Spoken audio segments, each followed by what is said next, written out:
What is going on, everybody? Welcome back to another post-game show here on Mets Central. This is Mets Fan Reaction Game 154, where the New York Mets defeat the Washington Nationals by a final score of 12-6, as crucially, they take the first game of a three-game set against this Washington Nationals team, which, and look, we talked about this and we touched upon this on the podcast. We said that for this Mets team, if they truly want to make the playoffs, they must beat up on these poor teams, specifically the Washington Nationals, which they are playing right now, and they have two more games left in this series on Saturday and Sunday, and then their final series of the season, which comes next week, Friday, Saturday, or next week, Friday, Saturday, or Sunday, which is against the Miami Marlins in Miami. And listen, we talked about it. We said that, because obviously, there is a ton of talk of, looking at other teams in scoreboard watching, like the Cincinnati Reds, like the Arizona Diamondbacks, like the San Francisco Giants, all these teams that are chasing the New York Mets. But like what me and Evan claimed, and what we stated today on our podcast that we did, which if you guys didn't see, make sure you guys check that out. We recorded it, I believe, around 11:30 this morning. But we said that all this talk about tiebreakers and scoreboard watching, it doesn't matter unless it doesn't matter if the Mets just simply take care of business. And at least for tonight's game, that's what they did. They went out there and they dismantled this Washington Nationals pitching staff, which is what this offense should be doing. They should be putting up 12 runs. And listen, like we always state, we're not asking for this team to put up 12, 11, 10 runs a night. But what we are asking for, because this offense has shown that they are capable of doing it, which is why we get extremely frustrated at them, when they have these long spurts where they struggle to score with runners in scoring position and they get shut down by other pitchers. We know that this offense is talented. We know that this offense has these superstar players like Juan Soto, like Francisco Lindor, like Pete Alonso, like Brandon Nimmo. We know that they are capable of doing this. It's just a matter of putting everything together and doing it at a consistent and sustainable rate, which is something that they have struggled with this year, and it's something that they've struggled with over the last couple years as well, really since 22 or 2022 and 2021. So the fact that they were able to do it tonight, especially because obviously, when people look at the score when they don't watch the game and they see the Mets that they have 6 runs, automatically, they'll say that the pitching that wasn't the greatest tonight, and it was weird. And obviously, we'll get into this more as we break down the game. But I thought Brandon Sproat was weird. Brandon Sproat had a weird outing today because for the most part, especially the first 2 innings, he looked solid. He started to lose his touch a little bit in the third inning, and I know people will see that he gave up 4. He did give up 4 runs in the third inning, and he ended up getting 4 runs charged to his final line.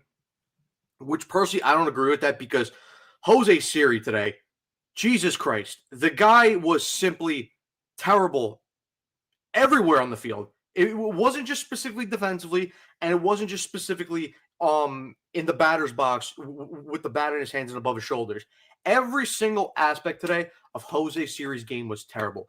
The guy was terrible in the outfield, should have caught a ball, which I get it. It was a hard line drive by Josh Bell, a little bit into the gap. But I'm sorry. If Jose Siri is not going to hit for anything, and I'm not even saying like give me like a 600 OPS, because I mean right now Jose Siri's OPS is down around like 250, 290. I get that he hasn't played a lot of games this year because he had that injury that he sustained earlier in Sacramento. But the main reason why the Mets and David Stearns traded for Jose Siri in the offseason was because of his defense in center field. And holy shit, I know we've gotten on guys like Cedric Mullins since the Mets acquired him that he hasn't been great defensively exactly. I mean, Jose Siri took shit and bad to a whole nother level tonight. Like I said, there was that one play in the 4th inning where the hardliner that Josh Bell hit. Like I said, it was in the gap a little bit, and I'm not expecting every center fielder to make that play. But I'm sorry, but like I said, when you traded for Jose Siri and you expect him to give you elite level defense in the outfield, and let's be honest, he got to that ball. And the weird thing was, they originally called it an error, and then they reversed it and said it was a hit. And it doesn't make any sense to me because like majority of this game I was at work, so I was listening to to Howie and Keith Wright on the radio. So I actually didn't see the actual video of it until I actually got home later. But I'm sorry, like he was under that ball. He had the glove. He had the ball in his glove. I don't understand to me how that was reversed from error to hit. Because if I'm Brandon Sproul personally, I'm pissed off because he made the correct pitch. And he put it in a place where Jose Siri should have caught it, and he missed it. And then the other one where the ball gets hit into the left center field gap, and this guy completely overruns it. It's like, bro, have you never fielded a ground ball in the outfield before? Like, take the correct line to it. And it ended up costing him 4 runs in the inning. And all of a sudden the Mets go up.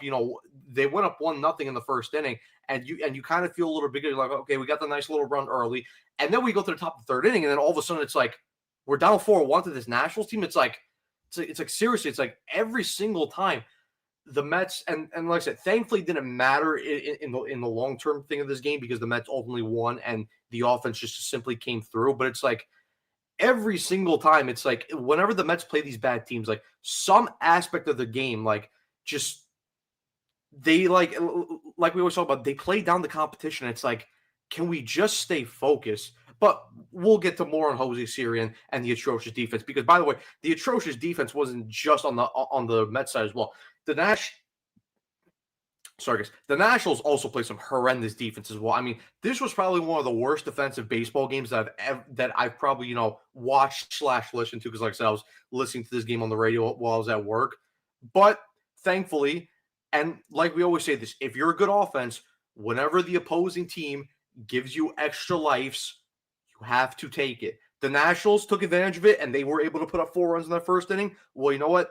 The Nationals defense, they made some mistakes as well. And the Mets, because like they should, because they're one of the highest paid offenses in the league, they fully took advantage of a couple defensive errors by the Washington Nationals, and they exploded and put up 12 on them. But yeah, anyway, guys, that was my little rant. Just quick little thoughts before we actually go into the main breakdown for this post game.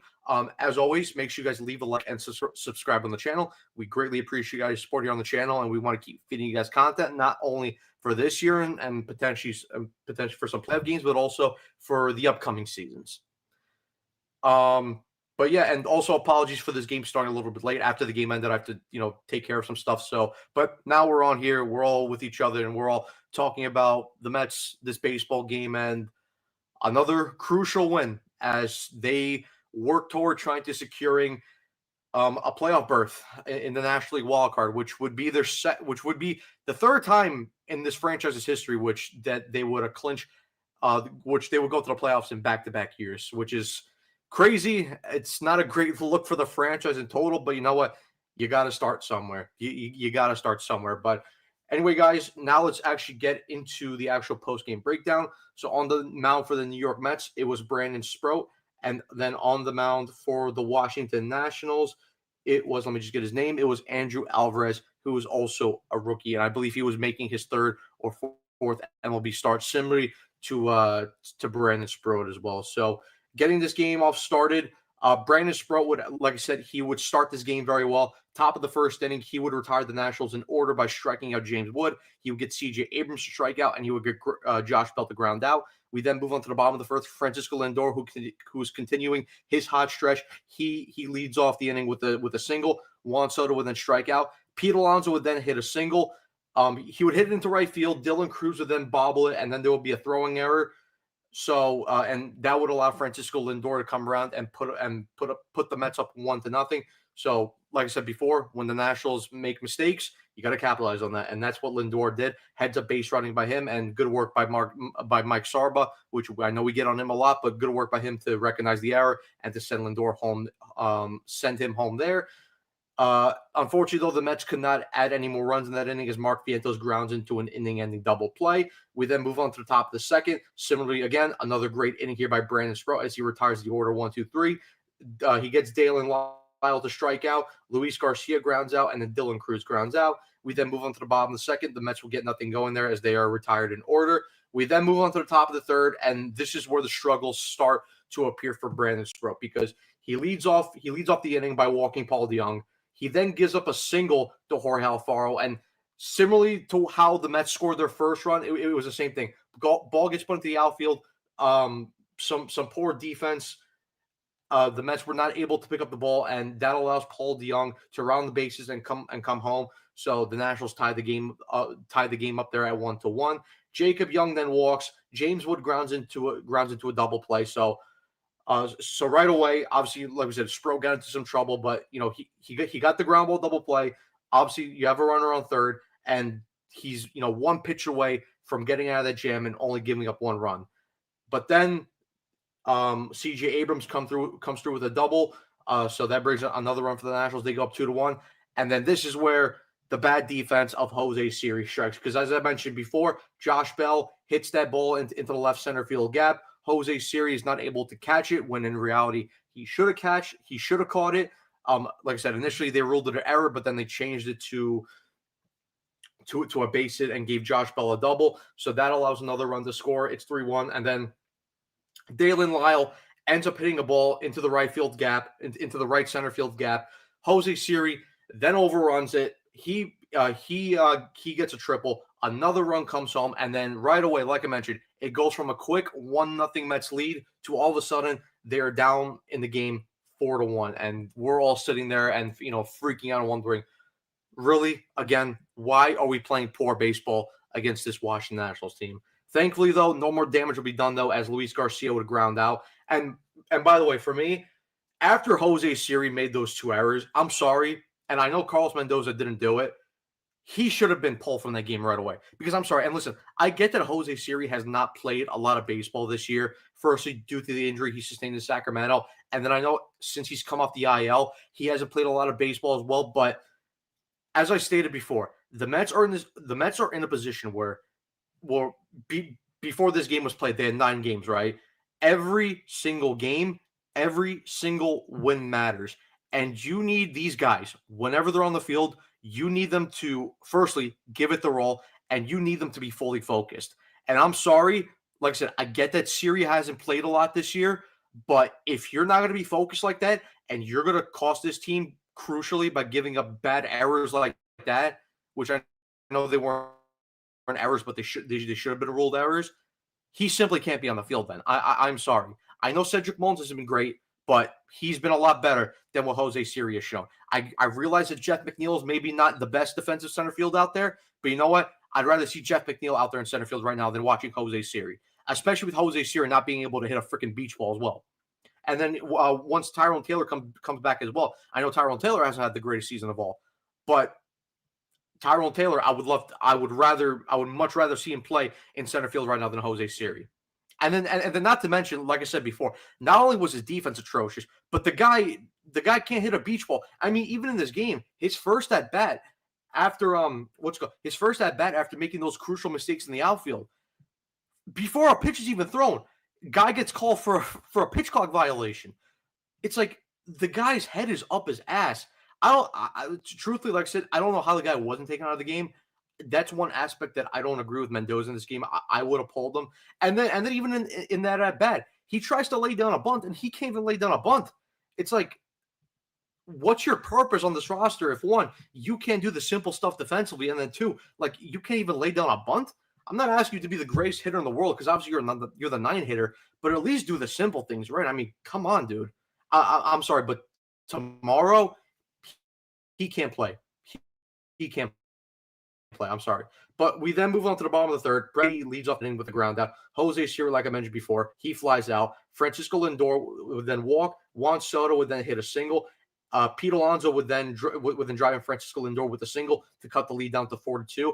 Unfortunately, though, the Mets could not score any more runs in that inning as Mark Vientos grounds into a force out to end that inning. We then move on to the top of the fourth. Brandon Sproat settles down a little bit as he retires the side in order, gets Dylan Cruz to ground out. Paul DeJong strikes out, and then Jorge Alfaro strikes out as well. We then move on to the bottom of the fourth. Brandon Nimmo would lead off the inning with a single. Starling Marte would hit a single. And this was another poor example of bad defense by the Nationals because Paul DeJong was playing third base, and Starling Marte hits a ground ball, hits a dribble to third base, and Paul DeJong, for some reason, thinks that the ball went off Starling Marte's foot, and in that case, if it did, it would have been ruled a foul ball. But there was no ruling by the umpire.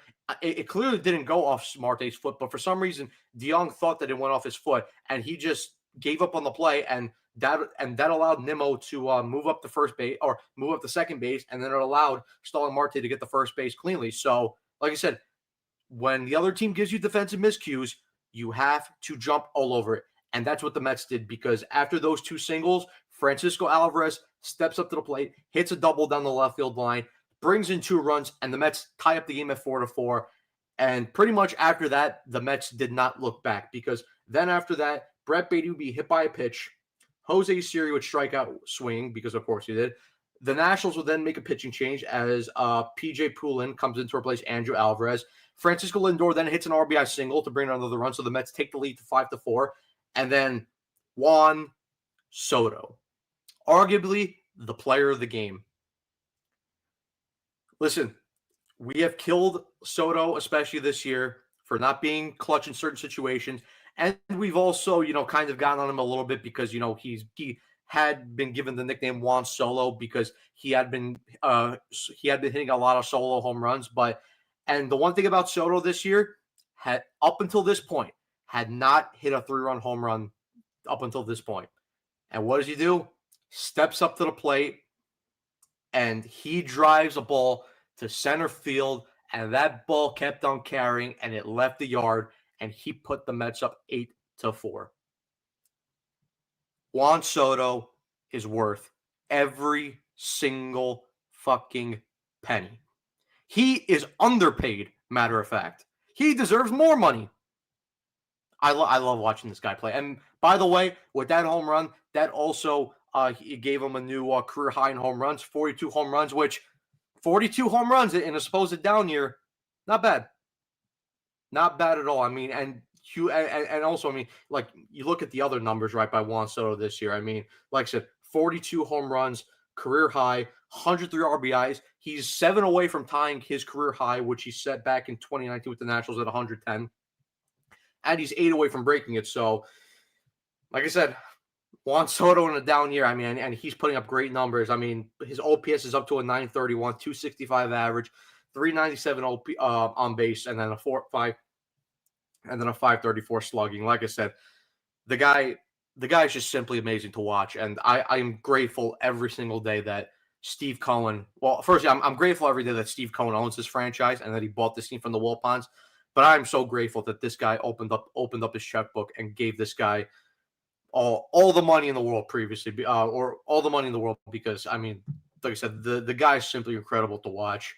But then Pete Alonso grounds out, and then Mark Vientos strikes out to end the inning. We then move on to the top of the 5th, and Brandon Sproul will be pulled from this outing after the 4 innings pitched, and I was a little shocked by this. I know that Sproul, like we talked about, had the poor 3rd inning, but like I said, I don't think he was.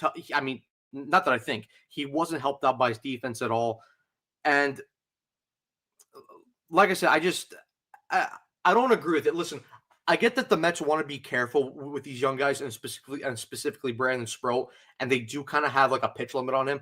But at least for me, because when you only complete 4 innings, you're then turning to your bullpen for 6 innings plus. I mean, and even, like, I say plus because obviously you don't know if the game's going to go to extras at that point.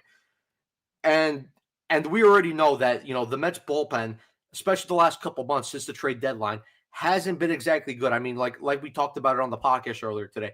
You really, up until this point, you really had only 3 guys that you trusted, which was Edwin Diaz, Brooks Raley, and Tyler Rogers, depending on the situation, because obviously he's a lot better when there's no one on base compared to when there's runners on base. So, like I said, to me, I would have at least gave Sproul 1 more inning, if not, go batter to batter with him, and then if he starts to get into a little bit of trouble again, then you pull him. But then it was also the person. I don't agree with Mendoza going to Brosman here. I mean, Brosman exactly hasn't been great ever since the first half ended. And I mean, like I said, Brosman, well, even before we get that, but I'll even, like I said, before we get to that, I'll just quickly flash Sprout's final pitching line if it wants to load. There we go. So 4 innings pitched, 4 hits, 4 runs, 4 earned runs, which really shouldn't be 4 earned runs. It should be 2 earned runs, because Jose Series, Brandon Sproat over. 2 walks, 5 Ks, 0 is allowed. His ERA currently sits at 3.4. So like I said, weird night for Brandon Sproat. For 3 innings, he looked really good. And then because even like I said, before he got into that trouble in the top of the third where he walks Paul DeJong, he retired the first 6 guys in order. And it was just gave up a couple base hits, walked a couple guys, got screwed by the defense. And yeah, it was just like I said, it was a weird night for Brandon Sproat. Like I said, I don't think he was bad. It was just unlucky. He had the bad inning and he got hurt by his defense. So, like I said, I personally I thought Sproat was okay. It's just unfortunate, and Mendoza ultimately made the decision to pull him. I just don't agree with bringing in Brosman at that point, because then Brosman comes in, gives up a leadoff single to Jacob Young, gets James Wood to strike out, and then gives up a 2-run home run to C.J. Abrams. He parks that ball in right field, and all of a sudden the Mets go from a comfortable 8-4 lead to now it's only 8-6, and you're like, here we go again. It's like you would think after Soto hit that 3-run home run, you're like, okay, now the game's calmed down a little bit. Now we're just going to cruise to the end. And unfortunately, because we should be accustomed to this because we are Mets fans. We've watched this team for many years. We know that really it's never easy. And right there, the Nationals cut it down to a 2-run lead. Then Brooks Raley comes in to replace Brosman, in which, if it was me, I would have just brought in Brooks Raley right away instead of going to Brosman there. But then he's able to get out of that inning as he gets Josh Bell to fly out and Dalen Lyle to ground out. We then move on to the bottom of the 5th. Lau comes in to replace P.J. Pullen. Brandon Nimmo hits into a ground out. Stalling Marte singles. Francisco Alvarez grounds into a force out. The Nationals then make another pitching change. Connor Pinkington comes in to replace Lau, and he gets Brett Beatty to strike out. We then move on to the top of the 6th. Luis Garcia grounds out. The Mets would then make a pitching change. So good work there by Brooks Raley, as he would retire all 3 guys that he faced. Then Ryan Stanek comes in, and not going to lie, got a little bit worried because you don't know what you're going to get from Ryan Stanek. But thankfully, he gets Dylan Cruz to strike out, and he gets Paul DeJong to line out. So good work there by Ryan Stanek, and those would be his only 2 batters that he faced in this game. We then move on to the bottom of the 6th. Jose Series strikes out. Again, Jose Series, not a great game. Francisco Lindor lines out. Juan Soto would then walk. Jackson Rutledge would then come in to replace Connor Pinkington. So another another pitching change there for the Nationals. Soto steals second base, his 34th stolen base of the year, which he's trying to get to 40, which if Juan Soto in his first year as a New York Met gets a 40 season, I mean, again, it's like I said before, worth every single penny. But unfortunately, the Mets could not score any runs in that inning as Pete Alonso pops out to end that inning. We then move on to the top of the 7th. Ryan Helsley comes in, and like I said before, like with Stanek coming in, I got a little nervous with Ryan Helsley. I know he had the better outing against the San Diego Padres a couple of days ago, but still, like we said with Stanek, you don't know what you're going to get from Helsley from outing to outing. But thankfully, Ryan Helsley looked sharp again in this outing, and maybe it's a sign that his fortunes are starting to change. And listen, like I said on the podcast before,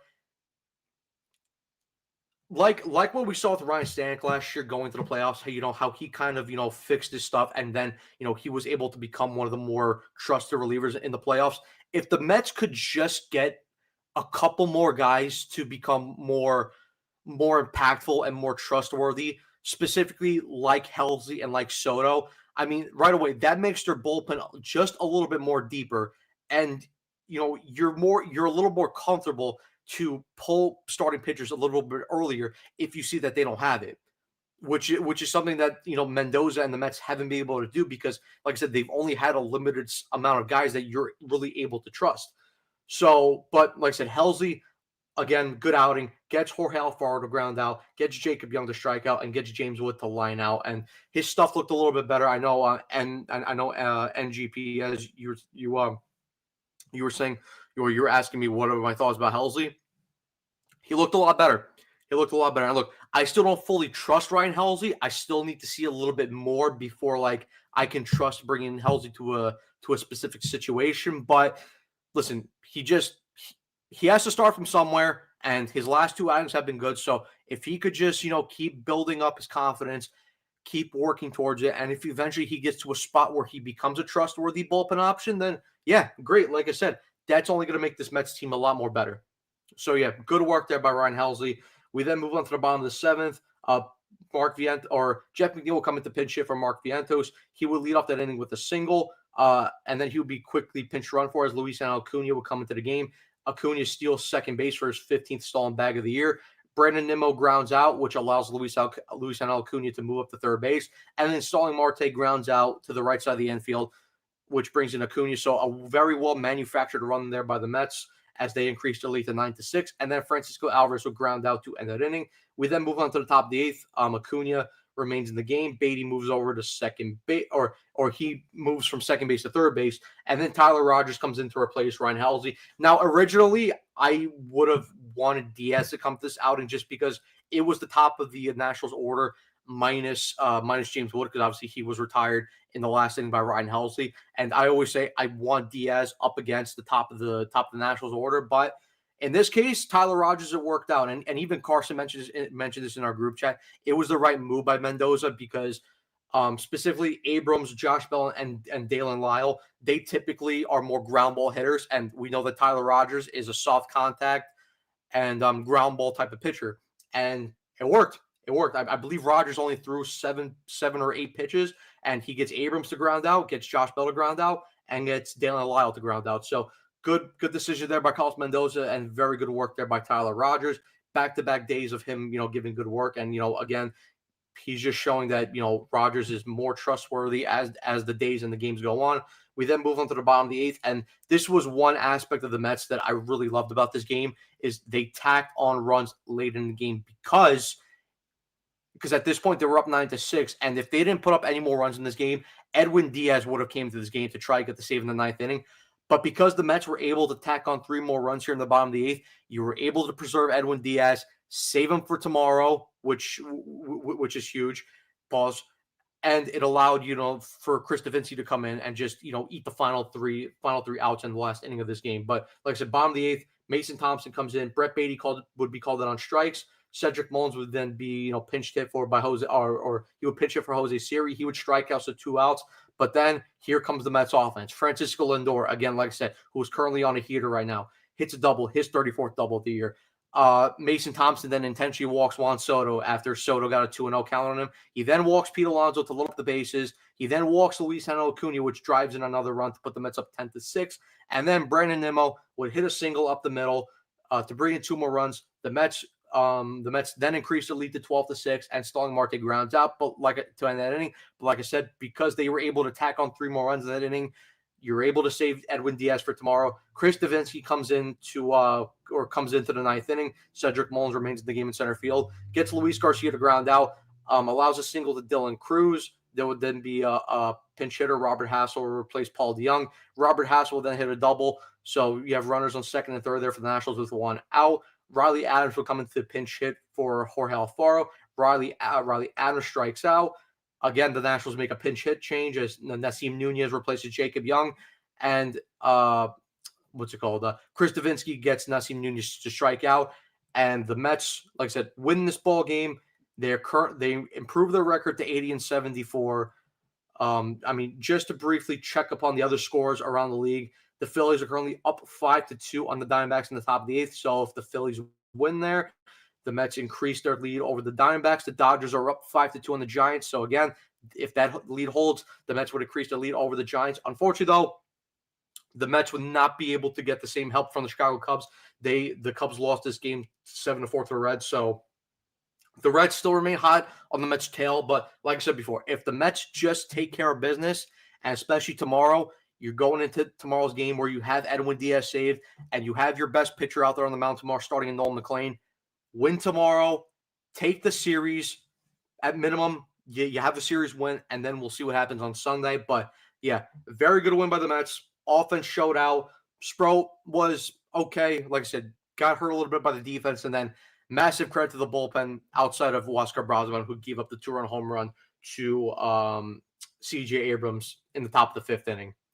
But, yeah, very good win here by the Mets. And like I said, you just got to continue on tomorrow and win tomorrow's game and secure yourself the series win. But, guys, before I get out of here, just going to quickly go through you guys' comment section, see what you guys have to say. NPGZ, what is going on? Had to shed a couple tears of joy when Soto hit that home run. I mean, like I said, the guy's simply incredible to watch. Worth every single penny. Giovanni, what is going on? I don't want to see Siri in a Mets uniform ever again. I mean, like I said before, you're at a point in the season where there's only 8 games left, and every single game matters. Every single out recorded matters. If you're going to have guys that are not fully focused, you can't have them playing. You can't have them out there. I'm sorry. So for me, Jose Siri should not touch the field for a while now. He shouldn't. Giovanni again. We need a center fielder in the offseason before calling up Benj. Yeah, absolutely. I like I said, I agree with you. I believe that Benj is the long-term solution center field. Whether he's going to be ready or not next year out of spring training to take that role as strong center fielder, I'm not sure. I think maybe David Stearns wants to give him some extra time in AAA, unless like what we saw from Pete in 2019 spring training, where he absolutely just destroyed spring training and earned his spot on the roster. But if not, then yeah, the Mets definitely do need to add a more capable center fielder come the offseason time. But like I said, that's we're hoping for offseason talk to be at least 2 months away, because we want this team to make the postseason and we want them to make a deep run and hopefully win a World Series.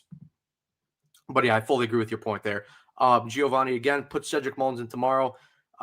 He better than that crash phone talker center field. Yeah, Mullins should absolutely start. And like we said before, I get that Mullins hasn't been great since the Mets acquired him from Baltimore, but he's a lot better than what Jose Siri has shown so far.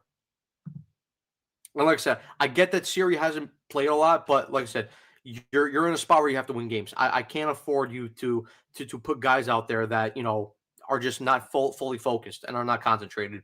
I can't allow that. MPGZ again, I answer that. But like I brought up before, yeah, I thought Halsey was much better. Fastball looked better. Slider looked a lot better. Looked a lot better as well. Got more swing and miss on stuff, and hopefully this is him taking his steps in the right direction and getting a bit more comfortable.